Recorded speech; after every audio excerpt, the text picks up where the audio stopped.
네, 여러분 안녕하세요. 네, 오랜만에 영상 찍죠. 네, 그동안 조금 이제 바쁜 일도 있었고, 그래서 근 한 달 만에 영상을 올리는 것 같습니다. 네, 앞으로는 영상을 조금 더 자주 올리도록 노력하겠습니다, 여러분. 네. 그래서 오늘은 다름이 아니고, 요즘 그 유튜브 방송들을 좀 보니까, 본인들이 이제 투자를 해서 이제 자산을 많이 불려서, 부자가 됐던 얘기를 이제 공유하시는 그런 영상들을 좀 보게 됐는데, 그 중에서 이제 뭐 자기가 뭐 수백억 자산가 혹은 수십억 자산가가 됐는데, 그런 내용들을 이제 공유하면서 근데 약간 제가 좀 여러분들이 또 이제 명심해야 될 부분을 좀 짚어드리고 싶어서 좀 얘기를 하려고 해요. 근데 이제 그분들이 이제 영상을 보면 대부분 이제 자기가 자산을 불린 방법들이 아파트 갭투자 위주로 한 거죠. 갭투자는 이제 여러분 아시다시피 뭐 전세를 끼고 사는 건데 뭐 전세를 끼고 사는 게 뭐 나쁘지는 않아요. 근데 이제 이거를 그분들은 이제 짧은 시간 안에 이제 뭐 10채, 30채, 50채, 100채 뭐 이런 식으로 좀 주택수를 굉장히 많이 늘려서 그렇게 해서 자산을 이제 불렸고, 그래서 자기가 이제 몇십억 자산가가 됐고, 경제적 자유를 이뤘다는 그런 이제 영상들이 이제 요즘 굉장히 많더라고요. 줄을 이루고 있습니다. 그래서 뭐 물론 이제 그분들이 이제 노력하고 열심히 또 투자하고 이런 거는 또 본받아야 되겠지만, 근데 과연 이게 주택수를 그렇게 늘리는 전략이 과연 정말로 리스크가 없는지, 혹은 또 이제라도 그런 전략을 따라해서 부동산 투자를 해야 되는지는 또 다른 문제일 것 같아요. 자, 우선 첫 번째로 이렇게 주택수를 늘리는 전략들을 보면은 굉장히 이제 좀 과감하죠. 왜냐하면 주택수를 뭐 사실 뭐 서너 채 이렇게 늘리는 것도 아니고 뭐 50채, 100채까지 늘리게 되면은 그러니까 부동산 상승장에서는 굉장한 레버리지 인해서 자산 증식이 굉장히 빨라질 수가 있어요. 그죠? 근데 하지만 이게 사실은 그만큼 또 레버리지를 안고 간다는 얘기잖아요. 한편으로는. 그러니까 수십억의 자산을 갖고 있지만 또 그만큼 수십억 원의 레버리지를 그 빚을 갖고 부채를 갖고 있기 때문에 이게 사실 경제 위기가 와도 바로 이렇게 무너질 수 있는 굉장히 위험한 자산 형성의 구조가 될 수 있다는 얘기예요. 그리고 또 하나는 뭐냐면 이게 예전에는 그래도 그나마 다주택으로 가더라도 좀 빠져나갈 틈새들이 있었어요. 그러니까 법인을 하게 되거나 혹은 이제 또 양도세 중과도 안 됐었고, 그다음에 취득세도 이제 8% 11%가 아니었죠. 일반 세율이었죠. 근데 지금은 어떻죠? 지금은 2주택 8% 12% 취득세도 있고 양도세도 이제 중과가 되죠. 뭐 최대 뭐 72%이기 때문에 굉장히 이제 세금을 내도 남는 게 없고, 그다음에 이제 법인도 사실 많이 폐지가 됐고, 또 주택임대사업자도 이제 혜택이 많이 없고 아예 폐지가 됐습니다. 이제 자, 그렇다고 보면은 이제 예전에 그런 종부세 합산 배제라든가 이런 혜택도 이제 많이 없어졌고요. 그렇게 되면은 이렇게 다주택으로 주택을 늘리게 되면은 지금은 예전과 달리 좀 굉장히 이제 그런 혜택들이 많이 줄었기 때문에 그런 다주택 전략이 꼭 유효하진 않고, 특히나 이제 종부세가 다주택 중과 배제 이런 부분도 종부세 중과 배제 합산이 안 되기 때문에 사는 즉가 다 종부세에 해당이 되는 거예요. 이제 어느 정도 과표 이상이 되면은.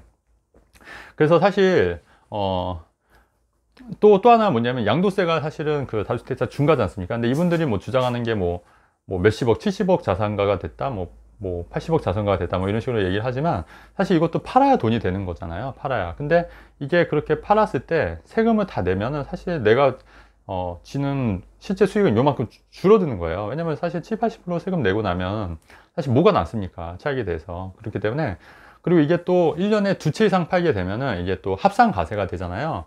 합산과세가 되면 이 과표 세율 자체가 올라가는 거예요. 그렇기 때문에 내가 가장 그 최적의 세금을 좀 더 적게 내려고 하면은 1년에 한 채씩밖에 못 팔거든요. 합산과세를 면하려면. 근데 그렇게 되면은 1년에 한 채씩 판다고 했을 때 만약에 50채라고 하면은 무려 50년이 걸린다는 얘기예요. 내가 그거를 다 팔기까지. 근데 여러분 생각해 보세요. 내가 주택이라는 게 물론 자산 증식의 수단도 되기도 하지만 본질적으로 내가 어떤 삶의 만족을 위해서 주택을 구입한 게 맞지 않습니까? 근데 그 50채를 다 팔아서 내가 뭐 강남의 아파트를 한 채를 살려고 하면 50년이 걸린다는 얘기거든요. 그럼 사실 그게 뭡니까? 그동안 그런 기회비용 내가 다 늙어서 할 수 있는 것도 아니고. 그래서 이분들이 얘기하는 게, 그래서 예전과 지금이랑 삶의 질은 똑같다는 게 맞는 말이에요. 오히려 삶의 질은 더 줄어들 수가 있는 게, 사실 돈이 그냥 묶여 있는 거지 그 자산인 거지, 이게 뭐 현금 흐름이 나오는 건 아니지 않습니까? 거의 대부분 갭 투자는 이제 전세를 끼고 하는 거기 때문에 현금 흐름이 나올 수가 없는 거예요.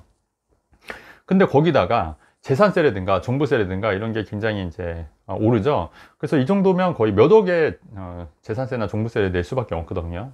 몇 억. 근데 사실 몇 억을 일반 직장인들도 마찬가지지만 또 이렇게 세금으로 1년에 몇 억씩 낸다는 것도 사실은 만만치는 않다는 얘기예요. 그렇기 때문에 오히려 그 삶의 경제적 자유를 얻었다기 하기보다는 오히려 삶이 더 힘들 수밖에 없어요. 왜냐면 그 세금도 내야 되고 또 직장도 또 당연히 그만둬서 뭐 일하지만, 그래서 이분들이 더 열심히 일하는 거예요. 더 열심히 강의라든가 더 열심히 뭐 상담도 하는 거고 더 열심히 일하지 않습니까?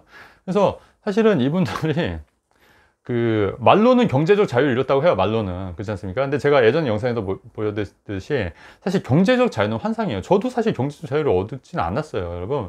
그러니까 물론 전보다는 조금 여유로운 삶, 그 다음에 저는 이렇게 주택수를 굉장히 늘리는 그런 투자법이 아니기 때문에 오히려 좀 이렇게 집중해서, 그러니까 사고 팔고 이런 식으로 투자를 해왔기 때문에 그나마 좀 난데, 저도 뭐 완벽하게 경제적 자유를 잃었다고 말하진 않고 전보다 조금 더 여유로운 삶, 조금 더 시간적으로 여유로운 삶이 있다고 하는 거지, 제가 경제적 자유를 잃었다고는 저는 생각하지 않거든요.